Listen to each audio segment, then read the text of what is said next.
Ya, masih. Assalamualaikum warahmatullahi wabarakatuh.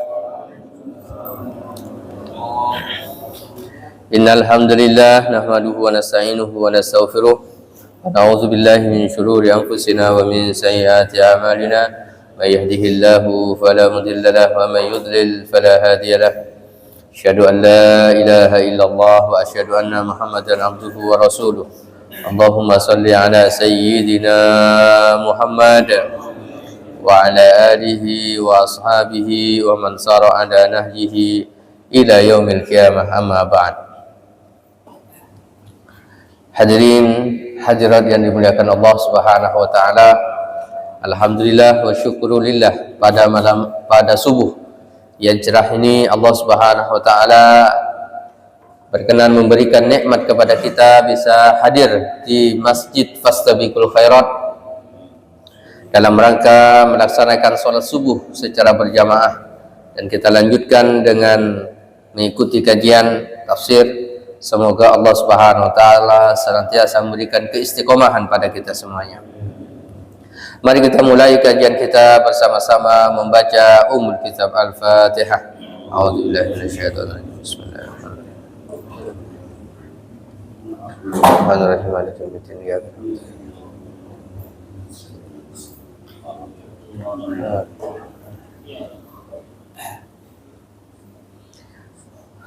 Baik, hadirin yang berbahagia, kita lanjutkan kajian surah Al-Baqarah. Kita sampai pada ayat yang ke-105. Subuh ini insyaallah 106 sampai 109 insyaallah. Bismillahirrahmanirrahim. Ma nansakh min ayatin aw nunsiha na'ti bi khairin minha aw misliha. Alam ta'lam anna Allaha ala kulli syai'in qadir. Alam ta'lam anna Allaha lahu mulkus samawati wal ardh wa ma lakum min dunillahi min waliyyin wala nasir. Am turiduna an tas'alu rasulakum kama su'ila Musa min qabl wa man yatabaddalil kufra bil imani faqad dhalla sawa'as sabil.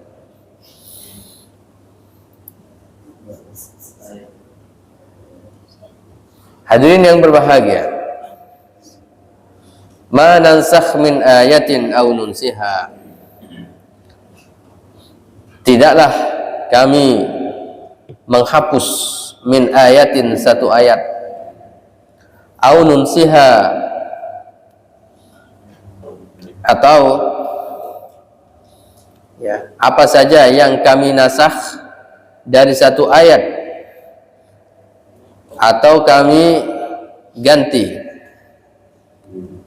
ayat itu, na'ti bi khairim minha aw misliha, maka kami akan datangkan ayat yang lebih baik, au misliha atau semisal dengan ayat tersebut. Alam ta'lam anna Allaha ala kulli syai'in qadir. Tidakkah engkau mengetahui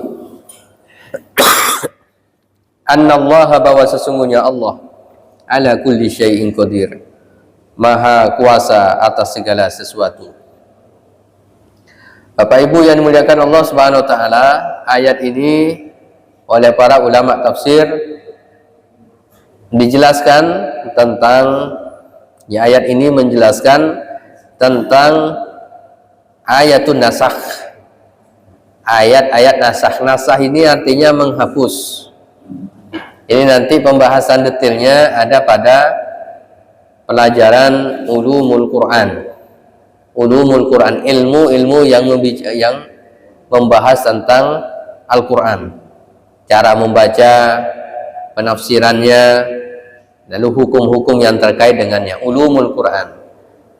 Jadi ilmu yang membahas tentang ya mempelajari Al-Quran itu namanya ulumul Quran. Kalau ilmu hadis itu disebut dengan ulumul hadis. Nah, di dalam ayat Al-Quran, melalui ayat ini disampaikan bahwa ada ayat-ayat Al-Quran itu yang dinasakh. Nasakh itu aktivitas menghapusnya. Nasikh artinya yang menghapus, nasikh. Mansukh pakai kha, mansukh itu yang dihapus. Nah, ini pakai apa? Menggunakan lafaz ma nansakh min ayatin. Karena apa? Disampaikan oleh ulama tafsir bahwa dalam ayat Quran itu ada yang ayatnya dinasakh. Ada ayat diturunkan oleh Allah Subhanahu wa taala, lalu ayat itu dinasakh. Ayatnya yang dinasakh. Di antaranya adalah ya, di antara ulama tafsir mengatakan ayat yang dinasakh itu nanti adalah ayat tentang zina muhson. Ayat zina muhson itu dinasakh. Lalu Allah turunkan ayat tentang zina ghairu muhson itu. Orang yang berzina yang belum punya pasangan. Nah, sedangkan ada juga yang dihapus itu adalah status hukumnya. Ayat Quran, lalu kemudian ada hukum, nah kemudian ada datang ayat setelahnya menghapus hukum sebelumnya.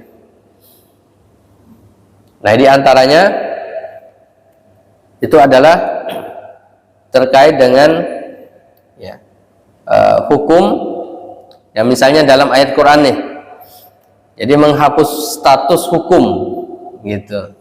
Ayat tentang khamar.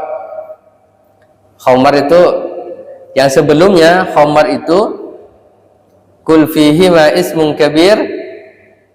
Jadi ayat turun untuk mengharamkan khamar itu sampai 3 sampai 4 kali.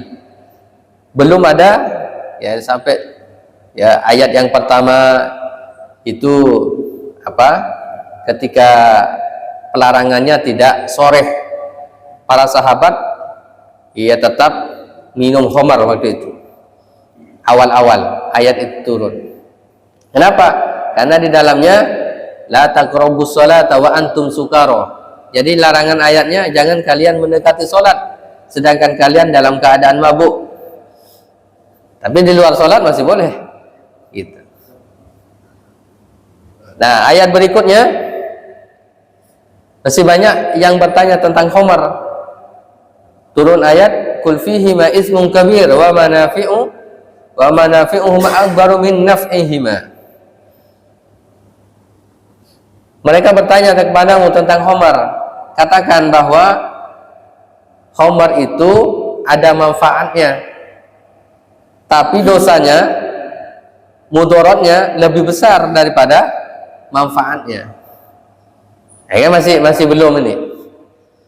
Nah, kemudian sampai kemudian ada ayat turun terakhir itu menasah dua ayat sebelumnya itu innamal khamru wal maisir wal ansab wal azlamu rijsun min amali syaitan fastanibuhu la'allakum tuflihun.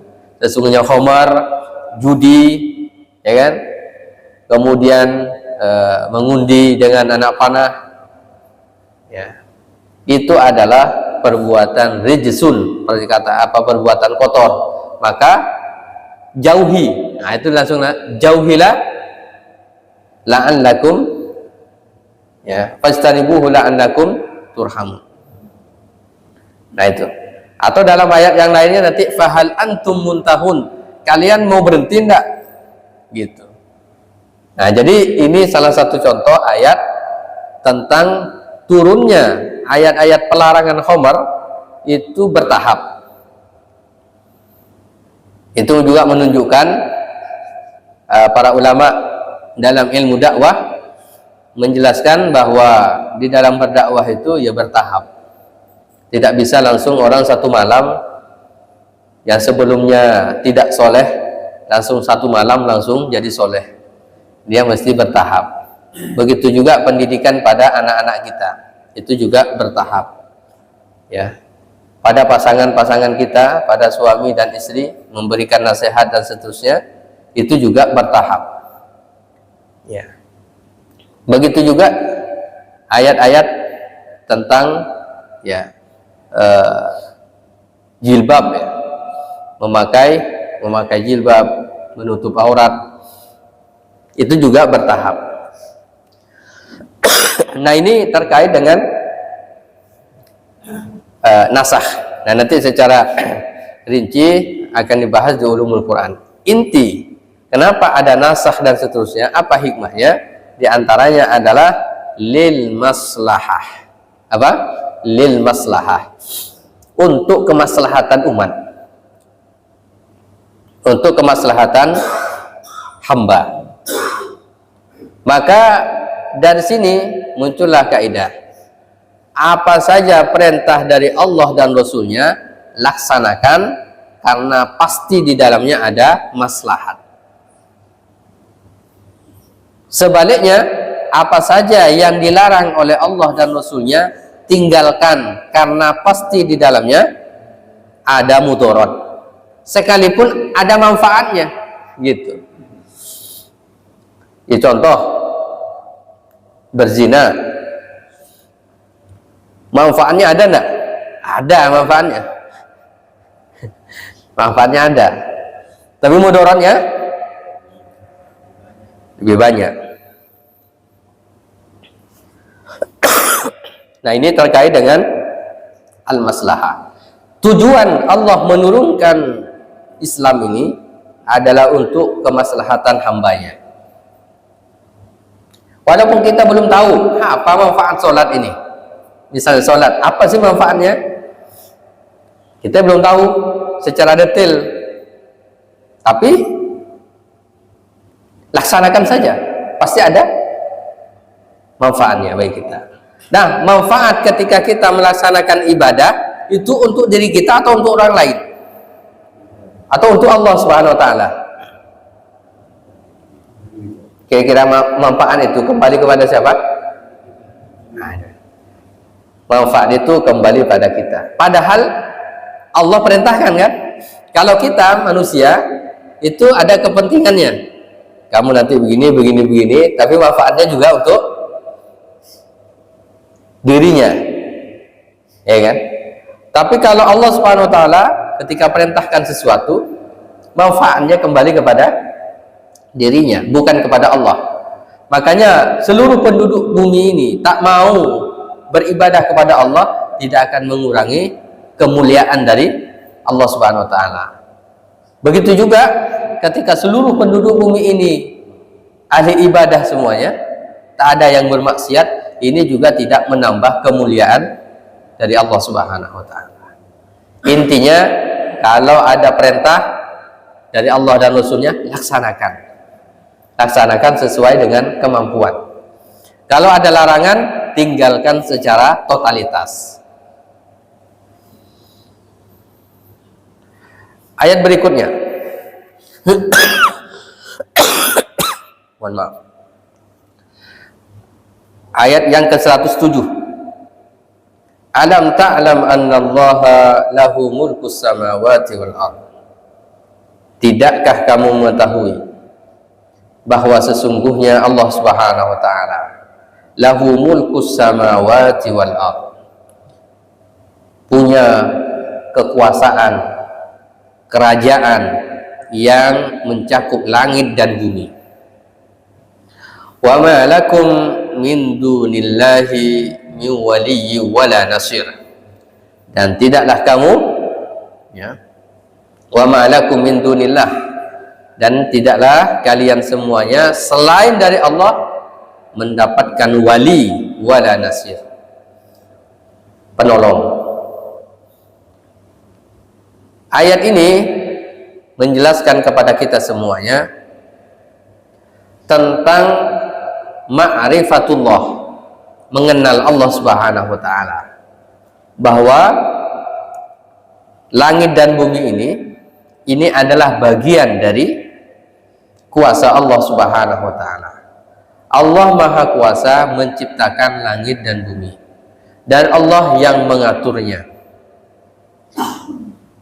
Ini untuk menunjukkan bahwa orang-orang yang ada di atas bumi, orang-orang yang ada di bawah langit, tidak boleh sombong, tidak boleh angkuh, apalagi apa? Tidak mau beribadah kepada Allah, tidak mau mengenal kepada Allah.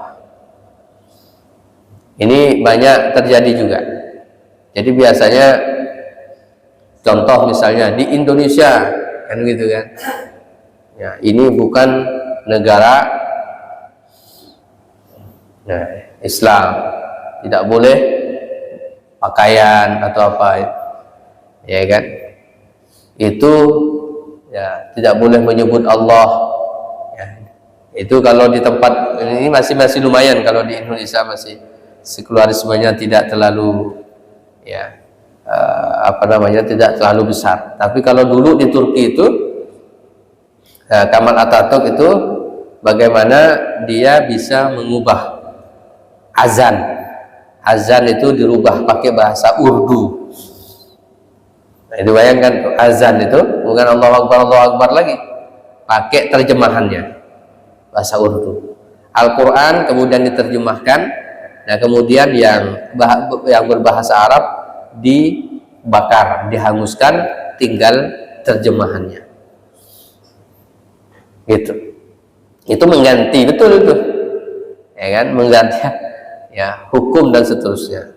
Nah, bagi orang kalau mau taat, mau melaksanakan aturan Allah, jangan di Indonesia. Itu biasanya ada yang gitu. Padahal Indonesia itu di atas bumi, di bawah langit. Punya siapa langit dan bumi? Punya Allah Subhanahu wa taala. Nah, maka Allah Maha Kuasa atas segala sesuatu, dan Allah Subhanahu wa taala yang memiliki langit dan bumi ini. Dan tidak ada penolong nanti di akhirat kelak. Orang yang menyembah pada selain Allah, dia tidak akan mendapatkan pertolongan di akhirat kelak. Apa yang dia yakini tentang ketuhanan selain Allah Subhanahu wa taala, maka mereka tidak akan bermanfaat sedikit pun. Jadi seharusnya logikanya mudah. Yang punya langit, punya bumi ini siapa? Allah. Yang menciptakan siapa? Allah. Layaknya kita menyembah Allah Subhanahu wa taala, beriman kepada Allah. Tanya aja kepada Tuhan-Tuhan selain Allah yang disembah, adakah hasil dari ciptaan mereka? Ada enggak kira-kira hasil dari ciptaan Tuhan mereka? Misalnya Yesus misalnya, adakah hasil dari ciptaan Yesus? Ya kan? Mungkin ada juga Brahma atau Tuhan-Tuhan yang lainnya. Sebutkan satu saja hasil ciptaannya di muka bumi yang menjadikan dia layak menjadi Tuhan. Itu tidak ada. Ya karena satu aja tak ada, sebesar semut saja tak ada ciptaannya. Lalu kemudian disembah, ya kan? Nah maka kemudian ayat 108-nya Allah Subhanahu wa taala berfirman, am turiduna an tas'alu rasulakum kama su'ila Musa min qabl. Jadi di antaranya di sini, apakah kalian turiduna, menginginkan, menghendaki, antas'alu rasulakum, bertanya kepada rasul kalian, kama su'ila Musa min qabl, sama seperti apa Nabi Musa alaihissalam ditanya sebelumnya. Ini ayat diturunkan kepada para sahabat. Jangan sampai sahabat Rasul Shallallahu Alaihi Wasallam itu sama seperti Nabi Musa dan sahabatnya, pengikutnya. Kita tahu yang sudah kita pelajari bahwa Nabi Musa ini kan ditanya terus supaya syariat Nabi Musa ini tidak bisa dilaksanakan gitu. Nah, seperti sapi betina itu kan sudah kita bahas. Nah, jangan sampai para sahabat, begitu juga umatnya, bertanya untuk mempersulit dirinya di dalam melaksanakan ibadah. Kalau perintahnya bersifat umum, maka dia tetap dalam keumumannya sampai ada dalil yang mengkhususkan. Nah, itu dalam kaidahnya. Kalau ada dalil khusus, nah ya berarti dia tetap dalam kekhususannya, gitu. Contoh, baca Al-Quran kan bersifat umum. Iqra'ul Quran, bacalah Al-Quran kapanpun, dimanapun. Nah, jangan dikhususkan. Misalnya baca Al-Quran itu harus di masjid. Kalau tidak di masjid, tak boleh. Itu namanya mengkhususkan sesuatu yang umum, dan itu akan mempersulit orang. Ya umum ya silahkan, mau di masjid boleh, di mana saja boleh, di kendaraan boleh, gitu. Itu tetap pada keumumannya. Dan biasanya perintah-perintah yang bersifat umum itu untuk kemaslahatan umat, gitu. Tapi yang bersifat khusus, contoh sholat 5 waktu sehari semalam, sudah ada waktunya tertentu sudah. Sholat zuhur ada rakaatnya, asar dan seterusnya. Tapi jangan kemudian dibuat umum, boleh ditambah, boleh dikurangi. Nah, kecenderungannya adalah wa may yatabaddalil kufra bil iman, siapa saja yang mengganti kekufuran dengan iman, faqad dhalla sawa as-sabil, maka dia telah sesat ya jalannya. Untuk lebih jelasnya silakan buka surah Ali Imran ayat 177 sampai 178.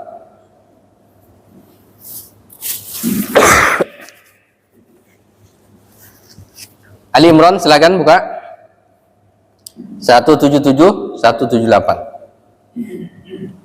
Sudah ada?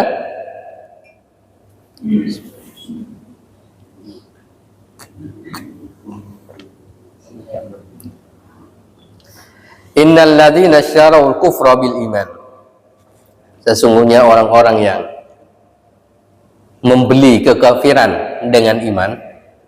Dia punya iman nih, lalu dia membeli kekafiran, ditukarnya iman dia dengan kekufuran. Ditukar karena apa? Bisa jadi karena dunia, bisa jadi karena jabatan, bisa jadi karena kepentingan, bisa jadi karena perkawinan dan seterusnya. La yadurrullaha syai'a, sekali-kali ya mereka itu tidak dapat memberi mudarat kepada Allah sedikit pun. Tak ada efeknya kepada Allah Subhanahu wa taala. Orang yang mau murtad, keluar dari Islam, orang yang tak mau beriman, tidak ngefek sedikit pun. Walahum azabun alim, bagi mereka azab yang pedih, yang menukar iman. Ini banyak terjadi karena faktor pertemanan, karena faktor tidak enak misalnya kan. Ya, kemudian apa? Ikut-ikutan. Bisa jadi kekufuran. Dan biasanya orang yang cenderungnya mempermainkan agama Allah ini umurnya agak panjang dia. Nah ini di ayat 178-nya itu. Wala yahsabanna alladzina kafaru, dan janganlah sekali-kali orang kafir menyangka annama numli lahum khairul li anfusihim, Allah memanjangkan umurnya itu adalah sebuah kebaikan. Jadi kata Allah, Jangan kira nih orang-orang tak beriman ini Allah panjangkan umurnya itu adalah sebuah kebaikan. Nah, itu biasanya begitu. Orang-orang yang agak-agak ya jahat, orang-orang yang banyak kekufurannya, kalau dia dipanjangkan umurnya sebenarnya ada dua bentuknya. Pertama, dia masih diberi kesempatan untuk ya bertaubat kepada Allah. Atau yang kedua, innama numli lahum liyazdadu isma. Allah panjangkan umurnya supaya dosanya makin banyak. Jadi antara dua saja tuh, kalau orang umurnya panjang antara dua saja.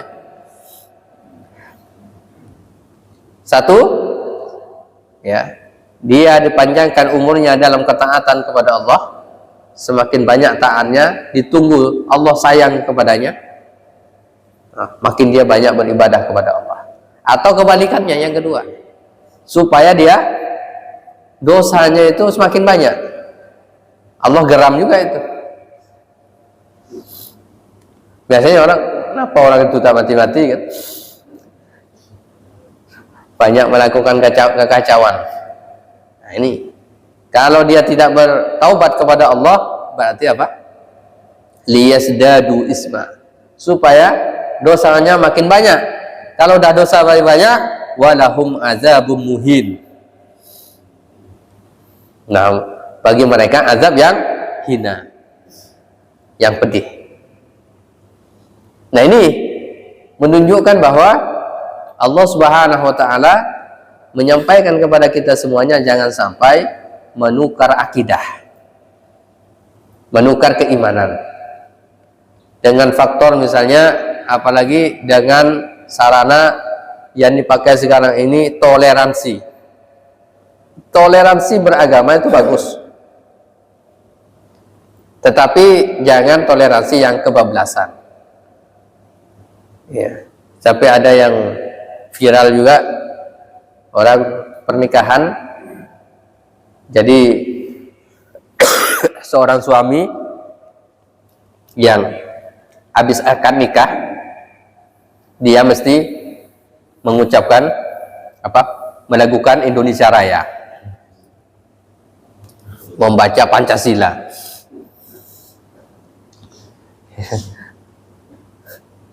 Itu lebih nanti bisa jadi habis sholat ada juga yang membuat aturan habis sholat baca Pancasila. Ya baca Pancasila di mana saja, terserah. Ya. Nah ini yang apa namanya? Jangan sampai kebablasan.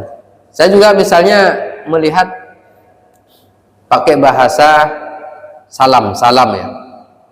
Biasanya assalamualaikum warahmatullahi wabarakatuh nih, kemudian selamat pagi, selamat siang, terus apa lagi? Salamnya agama lain dipakai semuanya tuh di situ.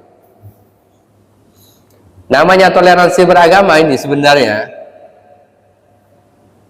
orang Islam ya pakai salamnya umat Islam aja. Agama lain silahkan pakai salamnya mereka. Nah, kita toleransi, jangan paksakan agama lain mengucapkan assalamualaikum. Dan orang Islam jangan paksakan juga untuk mengucapkan salam mereka. Seharusnya kan toleransi itu begitu.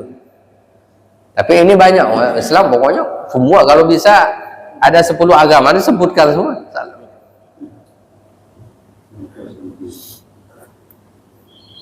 Nah,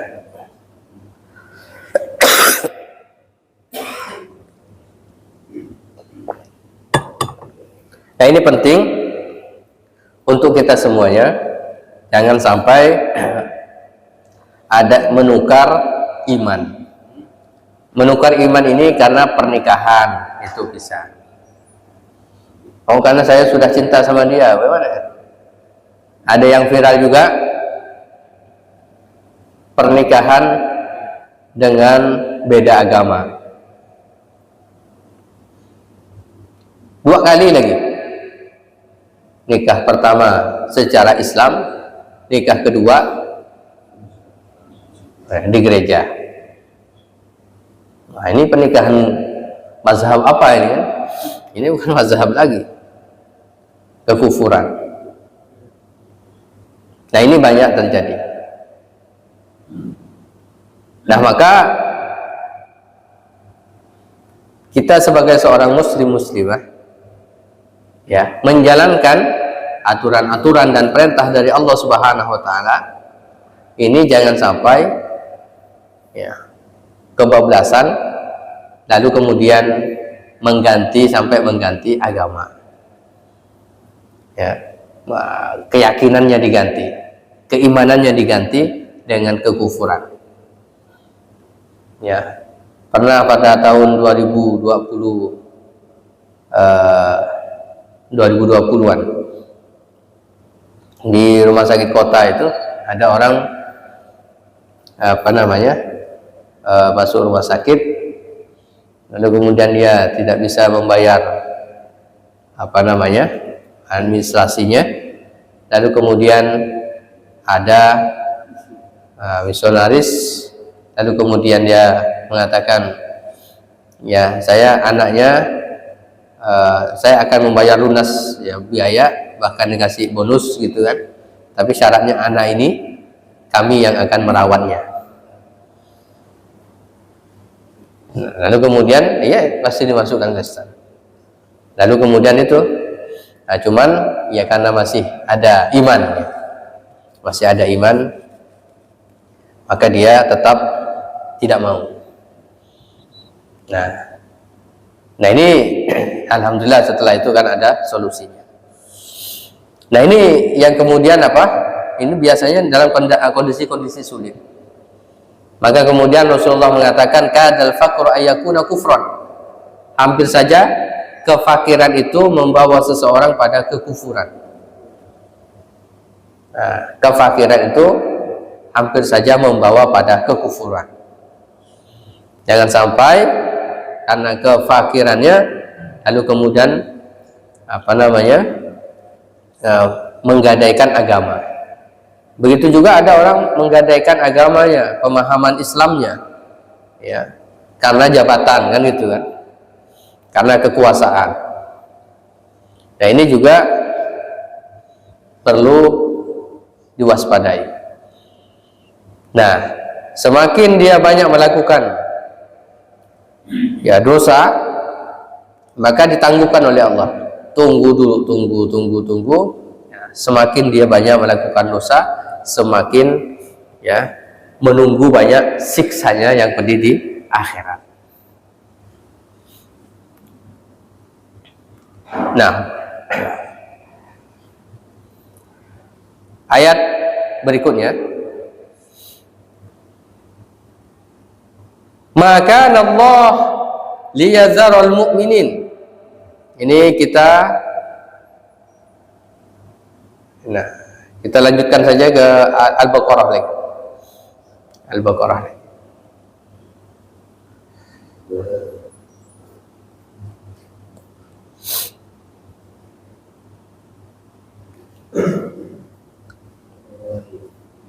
Al-Baqarah lagi ayat yang ke-109. Wadda katsirun min ahlil kitab. Ahlul kitab itu waddah, ini kan kata mawaddah. Waddah. Sangat-sangat ingin, sangat-sangat ingin. Apa yang mereka harapkan? Lau yaruddunakum min ba'di imanikum kuffara. Ahlul kitab itu sangat-sangat ingin mengembalikan kalian kepada kekufuran. Ini kata ayat nih, bukan kata saya. Ahlul kitab itu secara ideologi menginginkan orang-orang yang beriman itu ya keluar dari agamanya. Mereka tak beriman gitu. hasadan min anfusihim. Hasad karena faktor hasad. Hasad itu apa? Dengki. Ya. Hasad, dengki. Min indi anfusihim, dari diri mereka. Mim ba'di ma tabayyana lahumul haq, setelah mereka tahu tentang kebenaran.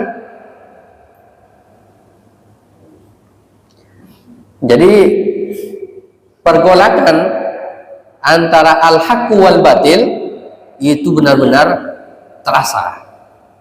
Makanya di muka bumi ini ketika ada orang yang beriman pasti ada tantangan-tantangannya, tantangan kekufuran, kemurtadan, bahkan orang itu secara bangga memurtadkan orang lain, ya kan? Apalagi di daerah-daerah terpencil, ini luar biasa, daerah-daerah terpencil, di mana mereka banyak melakukan misi dengan cara menikahi para wanita muslimah, lalu juga bisa juga dengan cara membagi sembako, lalu juga dengan cara kesehatan, itu juga biasa mereka lakukan. Tujuannya apa? Kaum muslimin ini murtad, keluar dari agama. Anak-anak kita, anak-anak dari kaum muslimin, kalau tidak dibentengi akidahnya, itu bisa jadi tergerus nanti keimanan mereka. Ada yang rukun iman tak tahu, rukun Islam tak tahu, kan? Dianggapnya nanti yang banyak sekarang ini di media sosial, nonton YouTube, kan gitu kan. Lalu yang dilihatnya itu apa namanya, pembahasan tentang semua agama itu sama, misalnya semua agama itu sama, dia bilang kan begitu. Ini bisa jadi apa? Bermasalah anak cucu kita. Nah, ini terjadi karena hasada min indi anfusihim. Nah, hasad, kenapa hasad? Pada beberapa pertemuan yang lalu kita jelaskan bahwa ternyata yang mereka tunggu-tunggu dari Nabi dan Rasul itu adalah keturunan dari Nabi Ishak, dari Bani Israel. Tapi ternyata yang diutus adalah Nabi Muhammad, keturunan dari Ismail alaihissalam. Dari situ hasad. Kalau dah hasad ini, dengki ini susah, ya kan? Orang Islam pun banyak juga dengki, hasad. Walaupun hasadnya, dengkinya mungkin bukan karena agama, ya, tapi karena pergaulan atau karena yang lain. Ini kalau tidak dijaga, ini bertahun-tahun, meninggal pun bisa jadi dalam keadaan hasad. Wa na'udzubillah, ya. Maka kemudian apa? Fa'fu wasfahu. Nah, ini penting nih. Fa'fu, maka maafkanlah. Wasfahu, dan sofaha,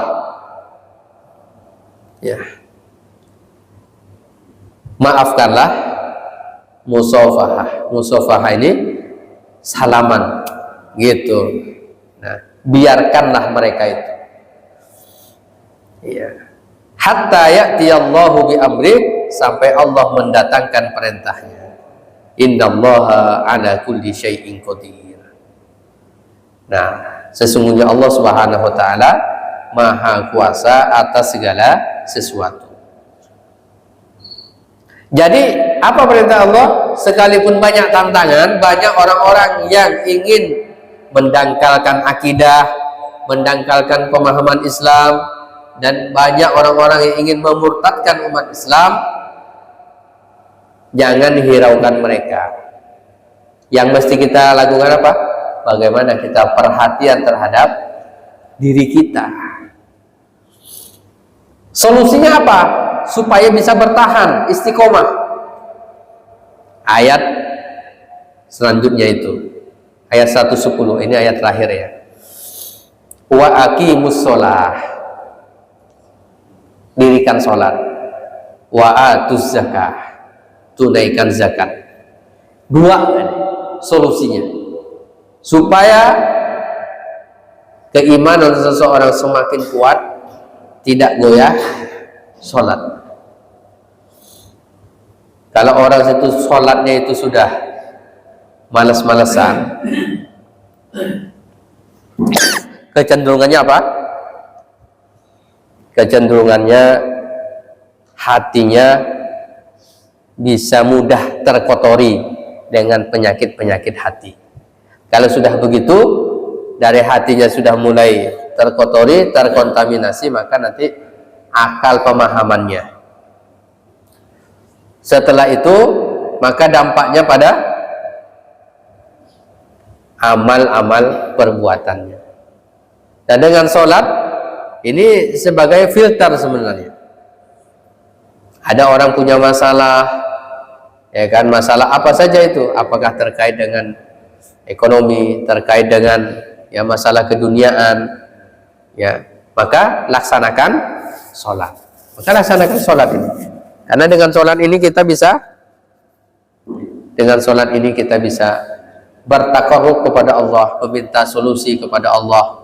Nah, seterusnya, gitu. Semakin dia beriman kepada Allah. Maka ini nih, aqimus shalah, dirikan sholat. Ini perintahnya, bukan malah meninggalkan sholat.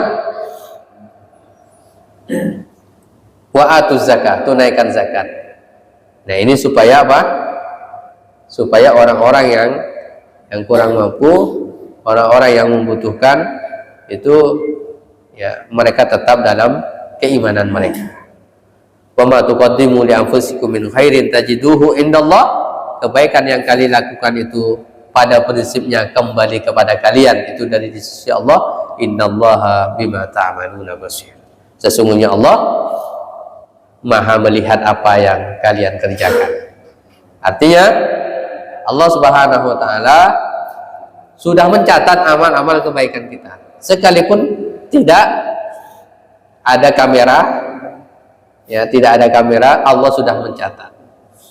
Tidak perlu pencitraan dalam melakukan kebaikan, kecuali untuk syiar, ya. Jadi untuk apa, melaksanakan sholat tahajud atau sholat sunnah-sunnah yang lainnya, itu tidak perlu apa, disiarkan, tidak perlu ditampakkan. Allah Subhanahu wa taala yang mencatatnya. Wallahu a'lam bishawab. Silakan jika ada yang mau bertanya.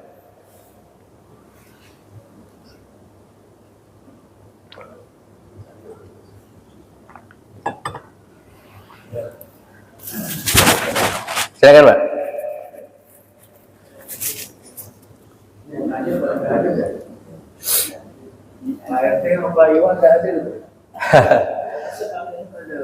Nanya apa sih?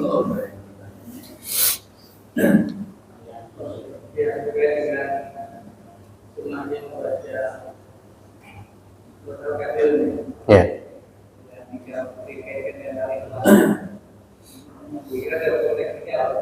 Apa? Oh. Waalaikumsalam warahmatullahi wabarakatuh. Ya, di dalam Al-Quran, di dalam apa, sholat ya, khususnya biasa Rasulullah membacanya ketika sholat maghrib. Sholat maghrib itu dibaca surah Al-Kafirun dan surah Al-Ikhlas.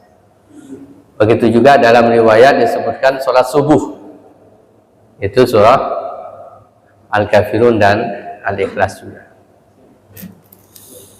Nah, ini menunjukkan bahwa Al-Kafirun itu adalah ya surah sebagai pembatal atau surah yang ya sebagai pembeda antara mukmin dan kafir. Kul, katakan wahai Nabi Muhammad, ya ayyuhal kafirun, wahai orang-orang kafir. yang tak beriman kepada Allah. Kata kafir ini memang sudah ada ya. La a'budu ma ta'budun. Saya tidak menyembah apa yang kalian sembah. Wala antum a'buduna ma a'bud, dan kalian juga tidak boleh menyembah apa yang saya sembah. Kenapa? Banyak di antara umat Islam yang ikut-ikutan. Nanti hari Minggu ke gereja. Itu. Ikut-ikutan. Ya, saya cuma ngantar saja, kata dia. Saya cuma ngantar. Ya kan? Tapi duduk di situ, dan itu ada cerita nyata. Ada seorang mahasiswi, dia ngantar temannya, lalu kata temannya, ayolah masuk. Lalu kata kawannya ini lagi, saya kan Islam, enggak apa-apa, Pak. Nah, tapi kalau ini supaya enak, lepas dulu jilbabnya, masuk dalam. Akhirnya dilepasnya jilbab itu. Nah, masuklah di situ. Maka ada nyanyian. Nah, ikut juga dia. Ritual-ritual itu.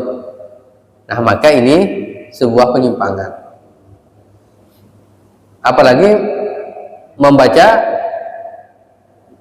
sholawat digabung dengan apa?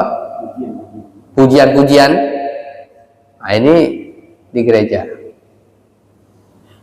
Nah, ini maka kalau dalam masalah akidah dan masalah ibadah, maka tidak boleh ikut-ikutan.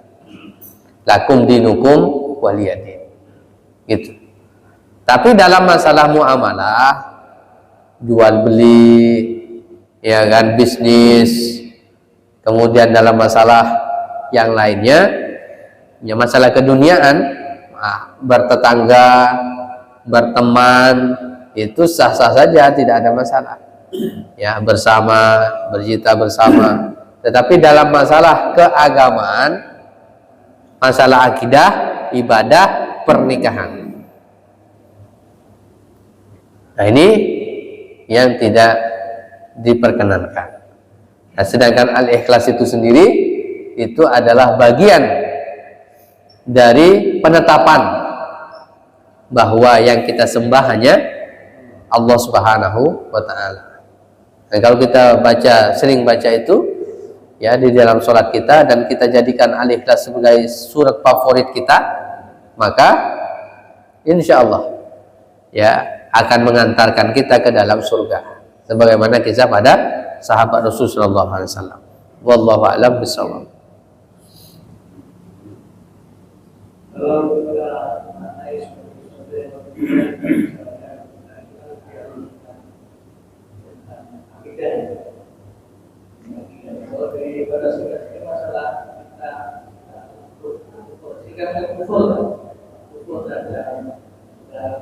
Kita sendiri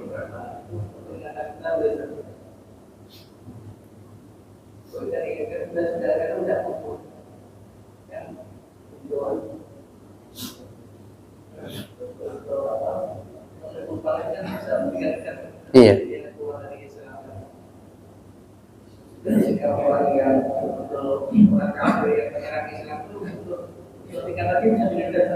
Iya. Iya.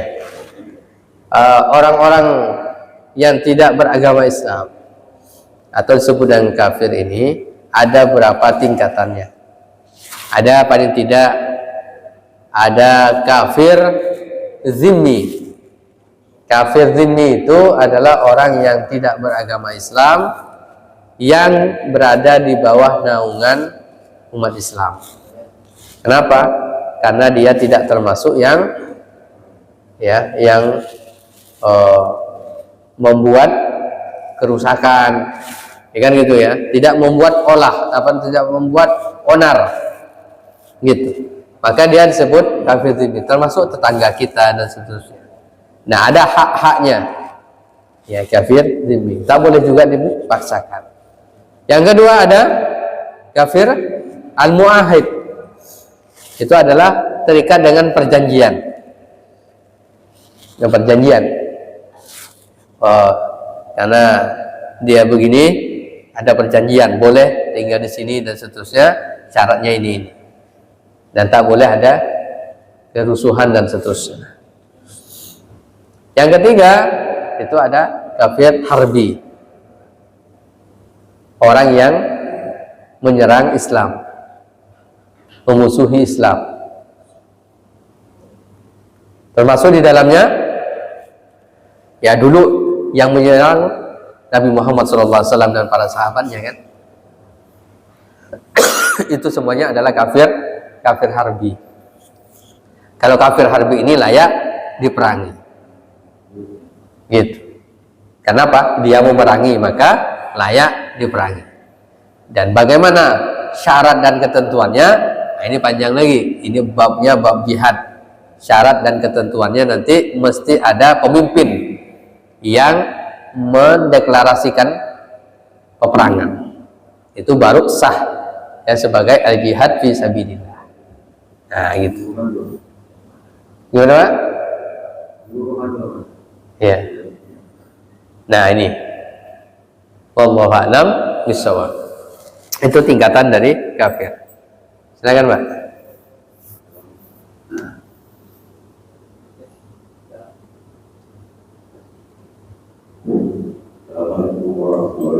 Assalamualaikum.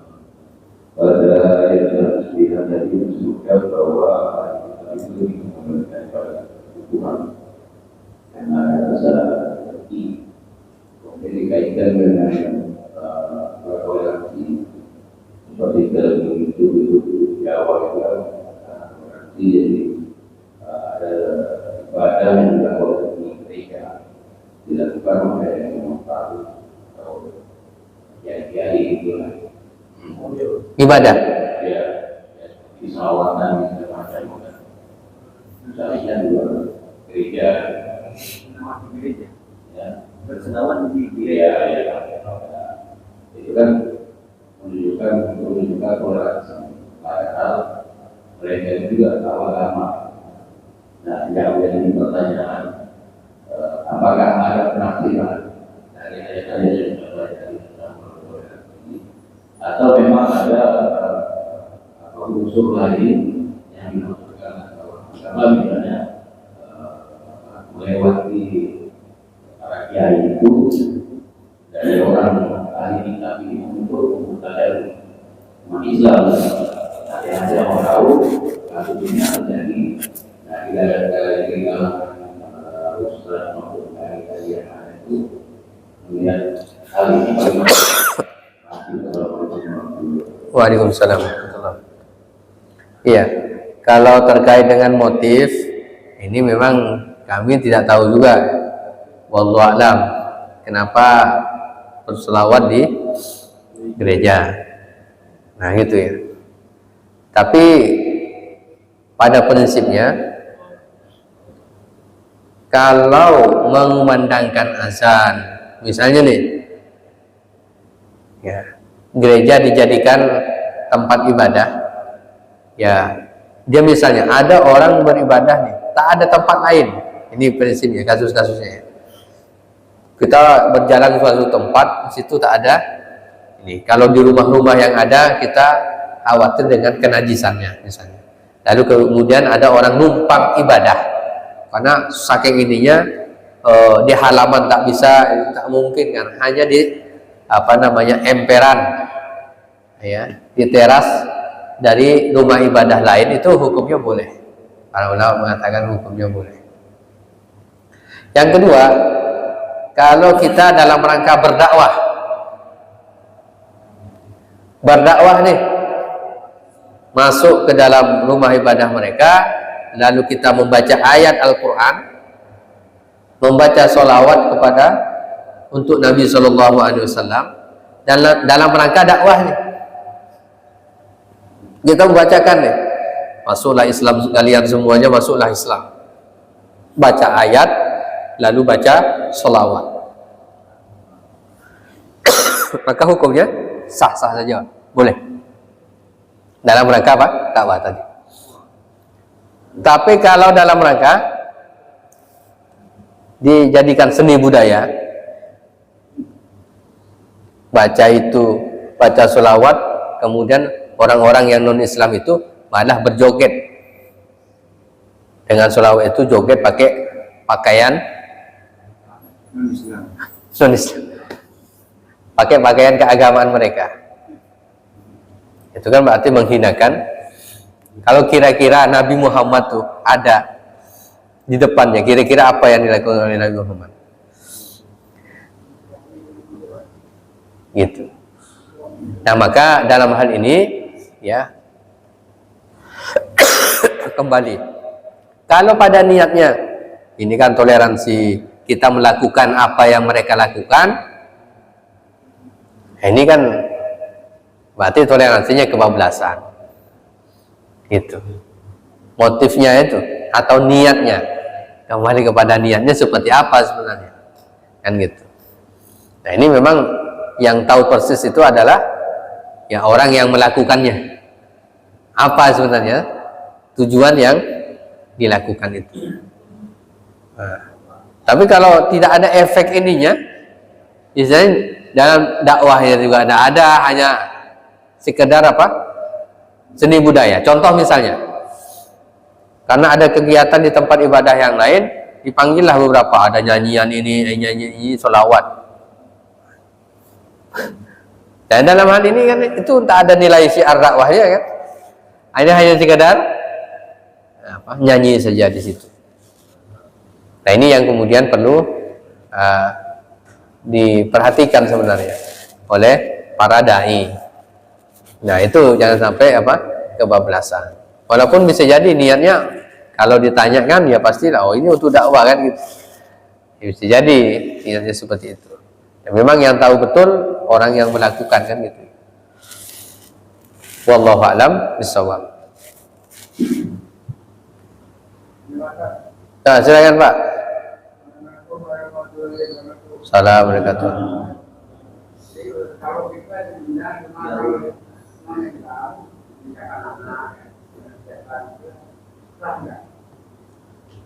Menikahkan anak. Oh, ngundang. Kalau kita diundang, ada tetangga, kawan, temannya, ada yang ngundang kita. Ya misalnya ada non muslim lah. Ya kita pakai bahasa non muslim itu mengundang kita karena kita berkawan dengan dia. Undangannya apa? Undangan pernikahan anaknya di gereja. Ya. Ini jadi masalah ini. Kalau undangan di tempat umum ya sah-sah saja, tak ada perbedaan itu. Ya. Ya masalahnya kalau sudah di dalam agama mereka, pas akad kita pun hadir juga, tak usah hadir lah. Jadi kita sampaikan nanti pas undangan kita hadir, pas di mana tempat resepsiannya, gitu aja. Karena nanti ketika habis resepsi pernikahan, lalu kemudian mari bapak-bapak, ibu-ibu kita berdoa. Silahkan aminkan, ya berdoa kan? Amin kata dia. Doa kepada siapa dia? Amin itu apa artinya? Ya Allah kabulkanlah. Tak nyambung. Gitu. Nah maka lebih baik amannya itu kalau tempatnya di luar. Jadi tidak mengikuti resepsi ritualnya.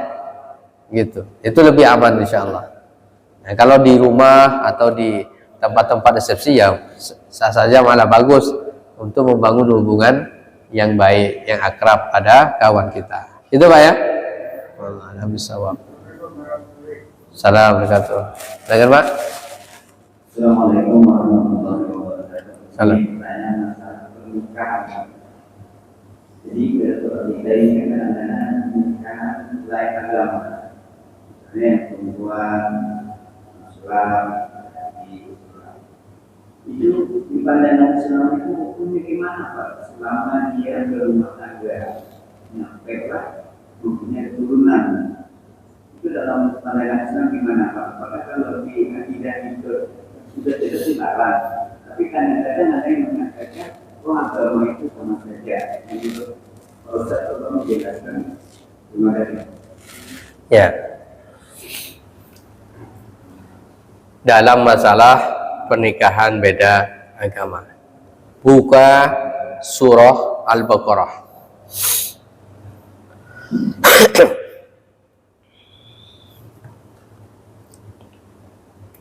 Buka surah Al-Baqarah nanti ayat 221. 221.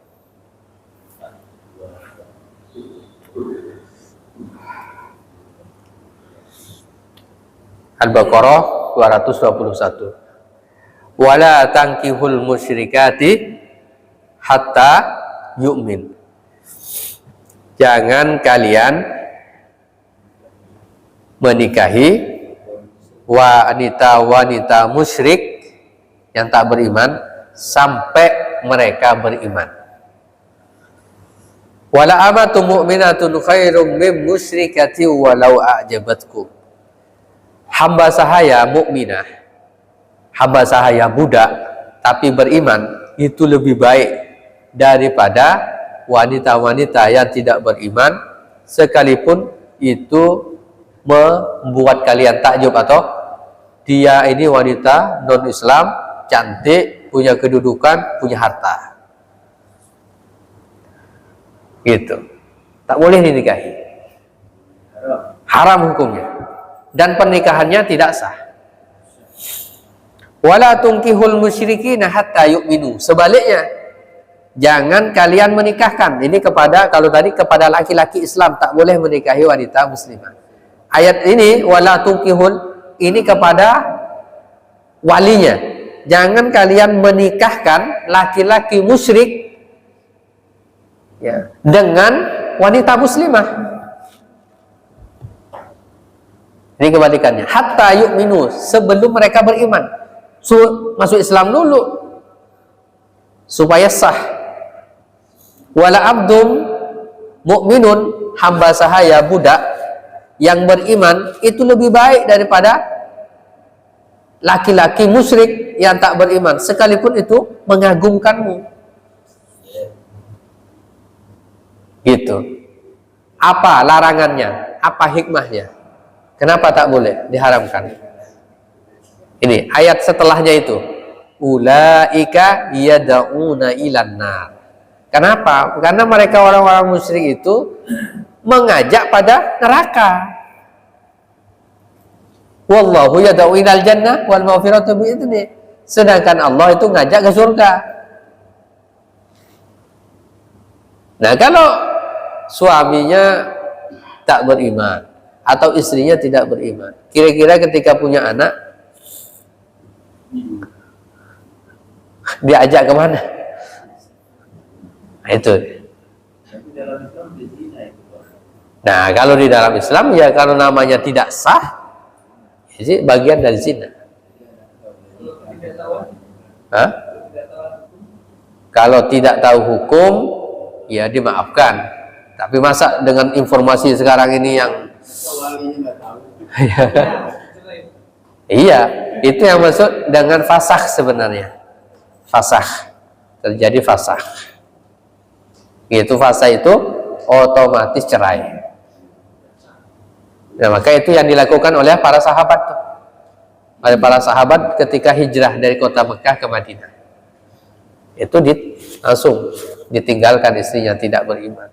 Maka kemudian mereka dinikahkan oleh Rasulullah SAW dengan sahabat di Madinah. Jadi syaratnya Islam. Gitu. Ketentuannya begitu ayatnya kan. Wallahu a'lam bishawab. Silakan.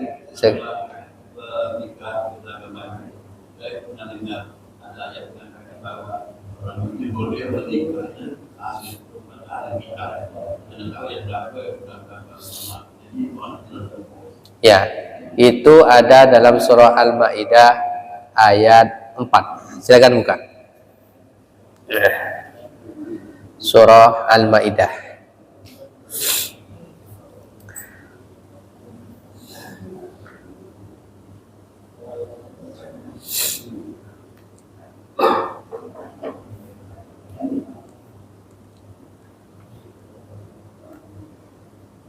Ayat 5, mohon maaf. Ayat 5. Al-Maidah ayat 5. Al-Maidah ayat 5. Al-yauma, pada hari ini, uhilla lakumut thayyibat. Aku halalkan bagi kalian at-thayyibat, yang baik-baik. Wa ta'amul ladzina utul kitab hillul lakum, dan makanan ahli kitab halal bagi kalian. Wa ta'amukum hillul lahum, dan makanan kalian itu halal bagi mereka. Jadi makanan mereka, kalau mereka ngasih makanan ahlul kitab, itu halal bagi kita. Ngasih hadiah dan seterusnya itu halal. Nah, kalau makanan lauk pauknya itu halal, maka tak masalah. Misalnya dia lagi masak asam pedas, kita dikasihkan halal ya, kasih ke kita, bumbunya pun halal juga ya, halal bagi kita makan. Nah, tinggal masalah keduanya itu, kalau dia tempatnya itu peralatannya biasa untuk masak yang haram dan juga masak mie goreng dan seterusnya di situ, ya tetap itu najis. Nah, maka kalau ragu-ragu lebih baik tinggalkan. Nah, wal muhsanatu minal mu'minat wal muhsanatu minal ladina utul kitab min qablikum. Nih, ini perhatikan, ini yang banyak salah tafsir biasanya. Yang halal juga adalah muhsanat, ya, wanita mukminah, ya, muhsanat yang menjaga dirinya. Wal muhsanatu minal ladzina utul kitab, halal menikahi wanita mukminah, dan halal juga laki-laki muslim menikahi wanita ahli kitab min qablikum. Ini ayat setelahnya ini, sebelum kalian.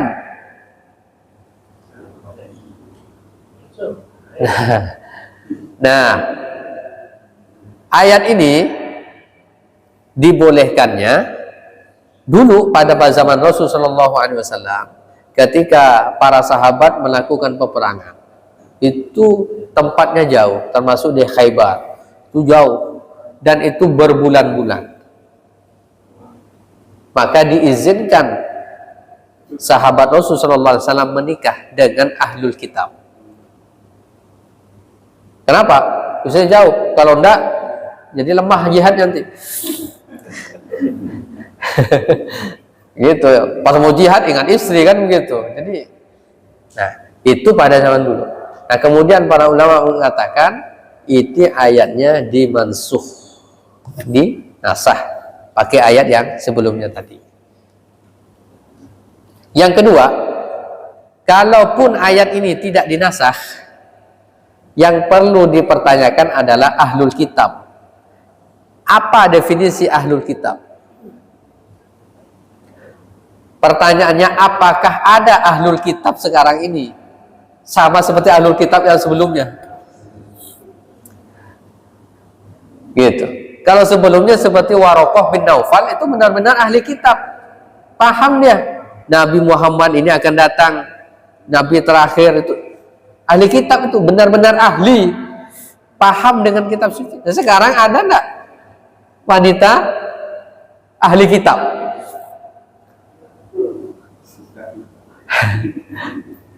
Buka aja tak pernah. Nah ini yang menjadi masalahnya. Nah maka dalam hal ini itu tidak bisa dijadikan dalil. Gitu, dibolehkannya. Walaupun ada sebagian orang tetap, oh ini kan ahli kitab, boleh. Ya kalau ditanya, benar tak ahli kitab dia? Nah, ahli kitab, kalau ahli kitab itu seperti Waraqah bin Naufal. Itu paham dia. Atau Buhairo kan. Nah, itu ahli kitab betul. Nah, kalau sekarang tidak ada ahli kitab. Ini maka kemudian gimana? Apalagi kitabnya banyak dipalsukan. Nah, begitu. Nah, itu gambaran tentang surah Al-Maidah ayat 5 ini. Gitu. Masih ada? Assalamualaikum warahmatullahi wabarakatuh. Salam berkata. Saya mau menanyakan tentang ucapan salam. Iya. Jika hadirin itu sifatnya umum, campur, maksudnya ada Islam dan non-Islam. Saya sudah merupakan kelaziman dari ucapan salam. Assalamualaikum warahmatullahi wabarakatuh. Selamat siang dan salam sejahtera bagi kita semuanya. Nah, apakah itu tujuannya? Kalau assalamualaikum untuk Muslim kita kurang tahu juga, dan ditambahi selamat siang dan salam sejahtera bagi kita semua. Bahkan ada penambahan Om Swasti nama budaya. Ketika Pak Maulil masih jadi gubernur ini di pemerintahan, itu ada salam Abil Kak Talino, suatu kami Kak Asengat Kak Jubada. Apal pula itu. Karena sering saya dengar. Jadi salam seperti itu bagaimana menurut Pak Ustaz? Bahkan yang non-Islam sebagai pejabat, assalamualaikum itu juga dianggap sudah lazim. Gitu. Misalnya ada Pak Kapolri, ya, belum menyampaikan ada assalamualaikum warahmatullahi wabarakatuh. Nah, bagaimana menyikapi kita seperti itu? Assalamualaikum warahmatullahi wabarakatuh. Assalamualaikum. Ya, kalau salam itu sendiri kan ada ketentuannya dari Nabi ya. Jadi kalau ada umat Islam itu tidak boleh memberi salam kepada non-muslim. Assalamualaikum kalau langsung. Misalnya non-muslim nih. Tak boleh langsung assalamualaikum bro gitu. Itu tidak diperbolehkan. Berikutnya kalau non-muslim itu mengatakan assalamualaikum bro, lalu kita tak boleh juga menjawab. Cukup kalau mau jawab waalaikum. Waalaikum aja. Nah, kalau semuanya sama, kumpulan ada muslim situ, cukup sebenarnya mengucapkan salam saja. Assalamualaikum. Semoga keselamatan. Kalau udah keselamatan ini kan udah mencakup semuanya.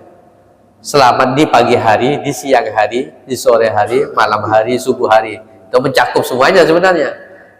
Lalu ditambahkan lagi selamat pagi, selamat siang, dan salam sejahtera bagi kita semuanya. Itu lebih, sebenarnya itu bagian dari makna assalamualaikum warahmatullahi wabarakatuh. Semoga salam, selamat, warahmatullahi kasih sayang Allah, wabarakatuh dan keberkahan dari Allah SWT atas kalian. Itu sebenarnya itu. Nah, cuman orang dianggapnya karena kalau bentuknya itu salamnya salam yang tidak memiliki makna akidah, maka ya sah-sah saja. Ya sah-sah saja. Contoh salam selamat pagi, umat Islam mengucapkan itu ya sah-sah saja, tidak ada masalah. Ya kan, cuman dia mendoakan waktu pagi aja, siang belum tentu selamatnya. Nah, kalau assalamualaikum itu ya, dia menyeluruh gitu. Nah, itu kan tak menyangkut akidah ya. Ya, selamat siang, selamat sore, selamat malam itu tak menyangkut akidah. Atau salam sejahtera itu kan tidak menyangkut akidah. Ya maka sah-sah saja. Walaupun sebenarnya itu karena itu tadi dari awal itu tidak dilazimkan, seharusnya dilazimkan itu umat Islam mengucapkan salam ini. Nah, umat lain toleransi. Itu. Jangan dipaksakan. Ini kan menjadi masalah ketika umat Islam harus, nah, itu menunjukkan bahwa dia toleransi, harus mengucapkan salam-salam yang lain. Nah, kalau yang salam-salam dari home, nah, itu yang kayak apa tadi? Itu kemudian apa? Adil kata lino, itu mencakup akidah enggak gitu? Kalau selama tidak, ya tidak, misalnya kalau salam menyangkut akidah itu contohnya kalau Assalamualaikum warahmatullah, ada lafaz Allahnya di situ kan, itu kan menyangkut akidah kita. Nah, begitu juga semoga misalnya ya, semoga misalnya Tuhan Yesus memberkatimu. Nah, kalau misalnya itu yang diinikan, nah lalu dilafazkan oleh umat Islam, itu yang kemudian haram hukumnya. Haram. Tapi kalau sifatnya ini yang sifatnya umum, nah, maka itu boleh-boleh saja. Walaupun itu ya sebenarnya kurang tepat gitu. Ya. Itu Pak ya. Wallahu a'lam shawab. Syukran jazilah. Kita akhiri kajian kita pada pagi hari ini, mudah-mudahan ada hikmah pelajaran bagi kita semuanya. Kita akhiri dengan baca hamdalah dan doa kafaratul majlis. Alhamdulillahirabbil alamin. Subhanakallahumma wa bihamdika asyhadu an la ilaha illa anta astaghfiruka wa atubu ilaik. Assalamualaikum warahmatullahi wabarakatuh.